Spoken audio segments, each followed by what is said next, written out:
Kami ini logistik yang data, mensinkronkan data masuk karena banyak sekali bantuan dan pengeluaran yang secara dinamis gitu ya.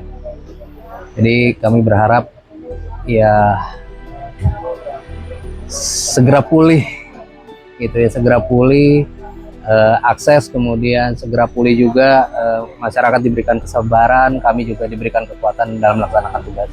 Jadi kami itu setiap harinya melakukan pencatatan ataupun penerimaan barang masuk, bantuan masuk logistik, kemudian mengelola serta mengeluarkan, kemudian merencanakan operasi bantuan, dukungan bantuan menggunakan jalur transportasi udara, menggunakan pesawat maupun menggunakan heli.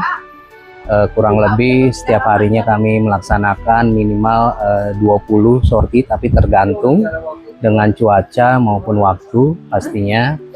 Tapi kami upayakan yang terbaik bagaimana logistik ini bisa sampai khususnya di daerah-daerah kabupaten kota yang masih aksesnya tertutup ataupun tidak bisa dilalui oleh transportasi darat.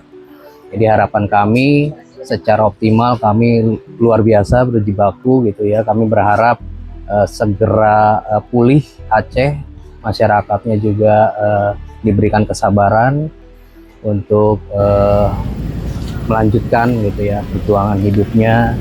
Kemudian kami berharap akses transportasi darat ini juga bisa segera pulih sehingga dukungan operasi udara bisa kami kurangi dan kami akan lebih fokus ke dukungan melalui darat. Kurang lebih seperti itu.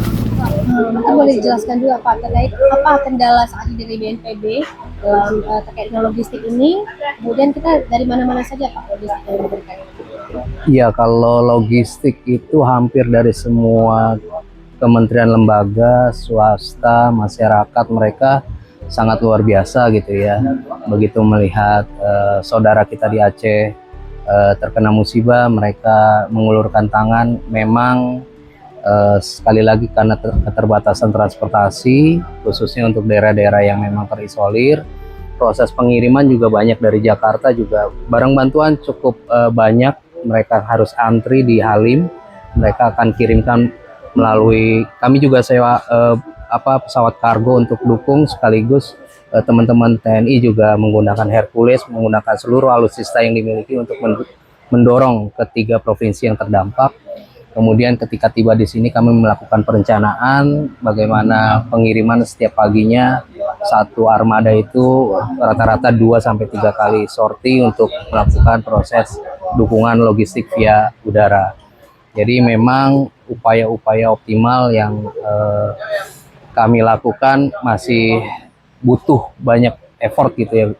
Harapan kami memang jalur darat ini segera terbuka gitu, terurai, kami juga bisa mendukung melalui transportasi darat.